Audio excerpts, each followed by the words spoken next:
ሰሞኑን የጎላው የኦርቶዶክስ ጉዳይ ስለሆነ የኦርቶዶክስን ጉዳይ አነሳለሁ። ኦርቶዶክስን ማፍረስ፣ ኦርቶዶክስን ማዳከም፣ ኦርቶዶክስን መጉዳት ጉዳቱ ለኦርቶዶክስ ብቻ ሳይሆን ለሁላችን ነው። መከላከል፣ መጠበቅ፣ መደገፍ፣ ማገዝ ያስፈልጋል። ብዙ እጃቸው የሚያስገቡ ኃይሎች አሉ። ብዙ ናቸው። እዚህ ያላቸው የካቢኔ አባላት አንዳችሁ በዚህ ጉዳይ እጃችሁ ማስገባት አይፈቀድላችሁም። አንድ ሰው እጁ እንዳያስገባ በዚህ ጉዳይ እንደ ተቋም ከመንግስት ጋር ተጋግዘን አንድነታችንን እንጠብቃለን ካሉና መንግስት የሚያደርገው ነገር ካለ በጣም ዝግጁ ነን። በተናጠል ግን በዘር እየደወልክ በሰፈር እየደወልክ በምናምን እየደወልክ የሚደረግ ጫወታ ኢትዮጵያን ስለማይጠቅም ስለሚጎዳን እኛም እጃችንን እንሰበስባለን።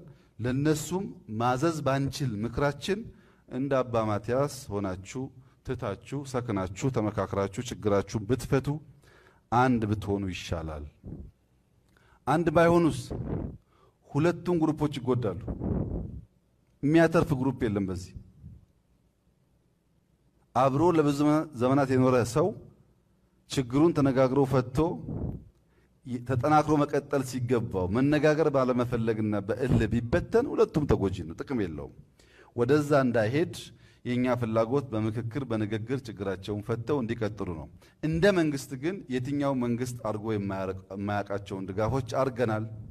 እንደ መንግስት ግን ጣልቃ ገብተን በየትኛውም ሃይማኖት ተቋም ውስጥ እንትናን መሾም አለብህ እንትና መጣል አለብህ አንልም። እናውቃለን። አባቶችም ያውቃሉ። በነበሩ ሹመቶች ውስጥ መንግስት ሳያዝ የሚሾም ሰው አልነበረም። ምንድነው? የግል ክብር አይደለም። እምነት ነው። የሚሰራው ለእግዚአብሔር ነው። ለግል ጥቅም፣ ለግል ክብር፣ ለግል ስልጣን አይደለም። ምንም ፍጅት አያስፈልገውም፣ ዘር አያስፈልገውም፣ ፖለቲካ አያስፈልገውም። ዓላማው እሱ ስላልሆነ እኛ የምንነጣላው ለሽም ያለ ወንበር ነው። ፖለቲካው ሌላ ትርጉም ነው ያለው።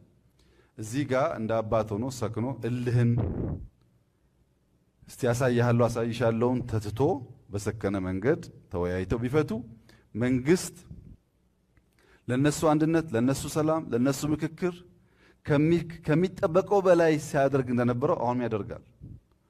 ግን እኔን ካልደገፍከኝ አልሰራህም፣ ያንን ካልደገፍከው አልሰራህም የሚባል ነገር ብዙ ጥቅም የለውም። ታስታውሱ ከሆነ በሙስሊም አጋጥሞናል ይሄ ችግር።